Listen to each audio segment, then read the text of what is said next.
In a bold move, President Tinubu's government has decided to sell crude oil to local refineries like Dangote using local currency. This means that instead of using dollars to buy crude oil, Nigerian refineries will now pay with the Naira. Dangote Refinery alone needs 15 shipments of crude oil every year, worth $13.5 billion. The government has promised to supply at least 4 of these shipments, and Afreximbank will help facilitate the transaction. Now, joining us is finance and investment expert, policy analyst Nnaemeka Obiaraeri, who, of course, will be joining us along with Ukadike Chinedu, the PRO Ipman here in Nigeria. Mr. Obiaraeri, good morning and thanks for joining us. Good morning. Thanks for having me. All right. There seems to be, a back and forth, I've seen on X, where Bayo Nadigo, when he put out the post, makes it look like the federal government is cutting Dangote some slack and, and of course, doing him a favor, in some regard. And then others, argue that it's the reverse. It's actually Dangote that is doing the Nigerian government a favor. So let's start with your thoughts on that angle. What exactly is playing out here and who should be grateful to the other?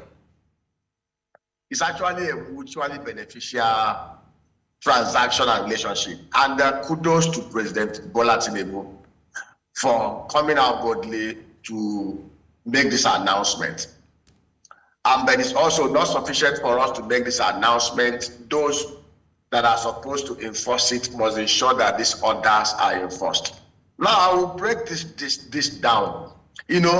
One of the problems we have in Nigeria is that everybody puts his mouth into every topic without having a full grasp and understanding of the implications of whatever policy decisions and programs that the government have put out there. What President Tinubu has done, if the NNPC is made to adhere to this order, it will augur well for Nigeria. Why do I say so? Now, somebody made mention to the fact that we are not meeting up our open quota, which is right, because Nigeria has capacity to do about 2.5, 2.8 million barrels of crude every day. If you go to the CBN website, you will see it's on record. In October 2010, throughout October 2010, Nigeria produced 2.88 million barrels of crude and condensate every day. And we exported 2.43 million barrels a day throughout October 2010. And those wells did not disappear. Those wells can be re-entered and all the rest of them. What President Tinubu had done will help us.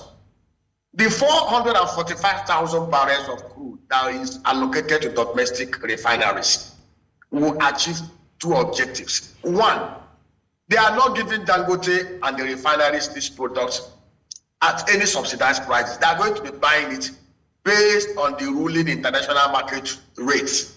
And of course, the official foreign exchange market rate, which is very, very accurate these days and which is not tampered with, will reflect the rate of exchange, which simply means rather than send it to somebody in Europe and receive the same dollar based on the same exchange rate, why not give it to Dangote here at the same exchange rate? And it will help us to achieve the second thing, which is refining everything we consume here. There is something people fail to understand. A barrel of crude oil contains 158 liters of diverse products. 46% of a barrel of crude oil is gasoline, which is the PMS. 26% is the gas oil, the popular diesel, and other fuel products. 9% is aviation fuel we use to fire our aircraft.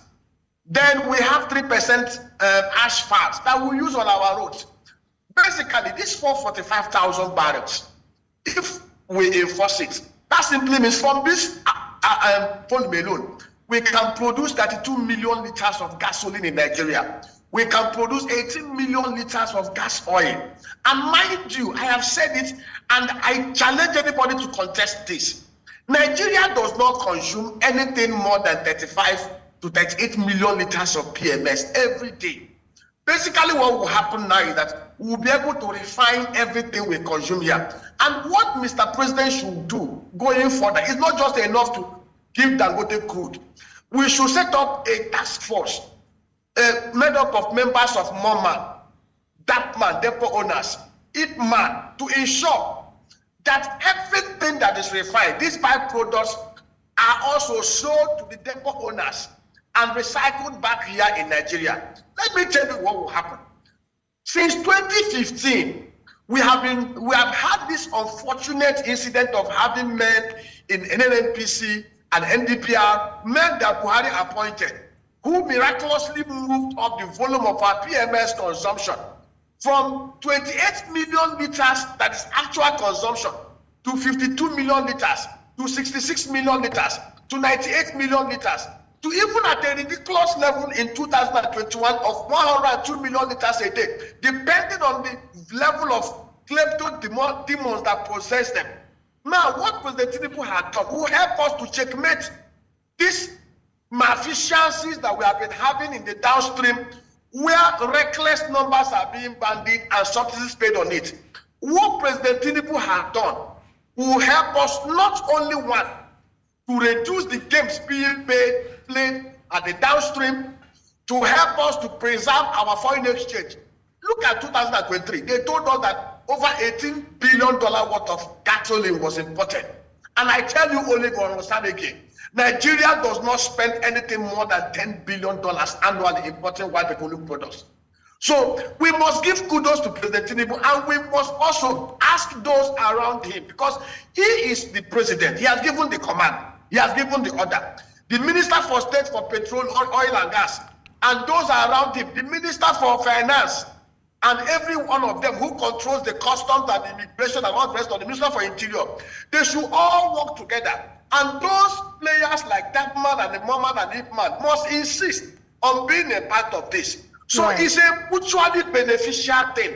And beyond this level, we should also go further over the next 6 months. I have said to anybody who cares to listen, within 6 months to 12 months, we can easily ramp up crude oil to 2.4 million barrels. But we cannot do it under the current convoluted inefficiencies at NNPC and at NDPR. One thing Mr. President must do is to do a massive clearance. It is not going to set and clear out the team that Buhari put in place and put his own team, and then set up the process of restructuring institutionally the NNPC. All right. Get JP Morgan Chase, get Goldman Sachs, get Stanbic IBTC, and even Chapu Deham to start the process. All right, Mr. Obiaraeri. The NNPC. Yes. Invest 60% of the federal government hold in there, and the local refineries will work. All right, Mr. Obiaraeri, I mean, just Stanbic, by the way. Unbundling NNPC is a very interesting conversation that we'll probably have on another day. But, you know, part of the aim of this, from what we've seen and we've read and heard, is to ensure that we see a stable price with the pump price of petrol as well as with the exchange rate. How soon do you expect this stability to kick in?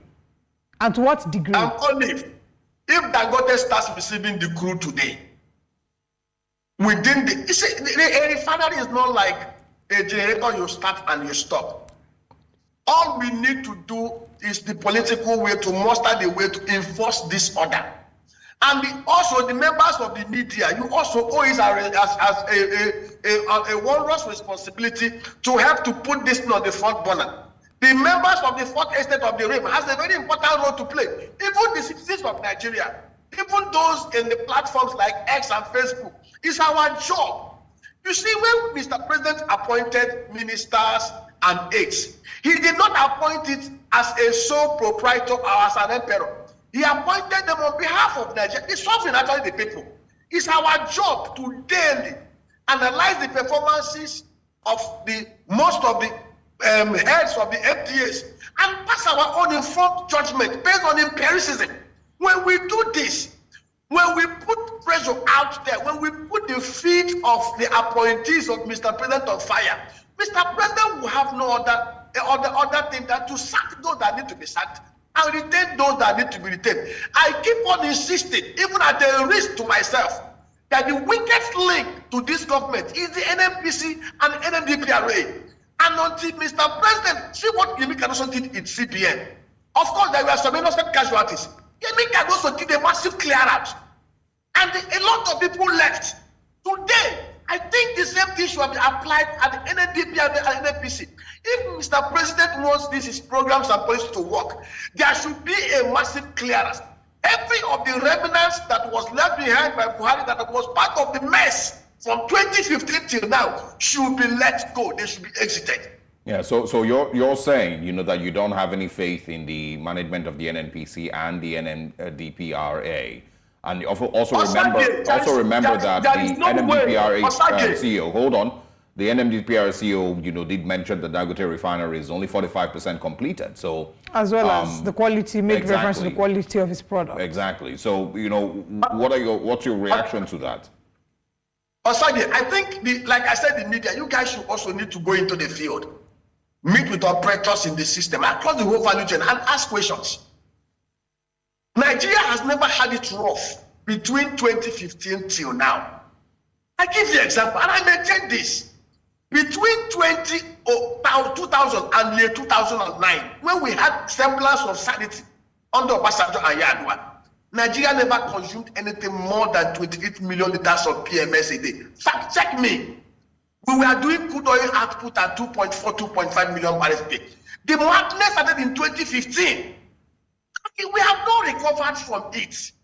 The truth is, there is no way in any Senate line where a group of people that presided over monumental incompetencies and looting are allowed to stay a day longer in their jobs when a new government is in place. Never. And I said to you, remember in 2021, the current GMD of NNPC told us gleefully that $1.9 billion worth of our crude resources are lost monthly to inefficiencies and differing. And what did they tell us to do? As citizens, we don't have any power. Basically, if you have people who are not led, see, when I was in the bank, one of my directors always tell me, Emeka, ensure that your group meets your KPIs. If after the first 6 months I don't sit, I will fire all of you before the board fires me. Right. Mr. President has a duty to protect his government and protect Nigeria. Fire everybody who is not performing. Protect your government, protect Nigerians. You are the chief executive, and you must enforce it. His policies, I tell you, are spot on. All right. His programs, I tell you, are spot on. But the problem is that some of those who are supposed to help him are not pulling their weight. Mr. Obiaraeri, as citizens, as media men, to bring this thing continually at the front corner. Mr. Obiaraeri, we understand your busy schedule, but please, we want you to commit that you will come back again. We want you to have a conversation with us about the protest, which we had hoped that we would have been able to talk about, but we've run out of time. So do you give us your word that you come back? Let us go to our states and our local government, hold our governors accountable, hold our local government chairmen accountable. Food insecurity can only be achieved when the governors who control the land begin to support agriculture. But we will come back to you again, Mr. Obiaraeri. Please, you have to come back again. You have to come back. Thank you so much for joining us, Mr. Nnaemeka Obiaraeri. We look forward to having the next conversation with you, hopefully before the week runs out. Thanks for having me. Thank you for joining us.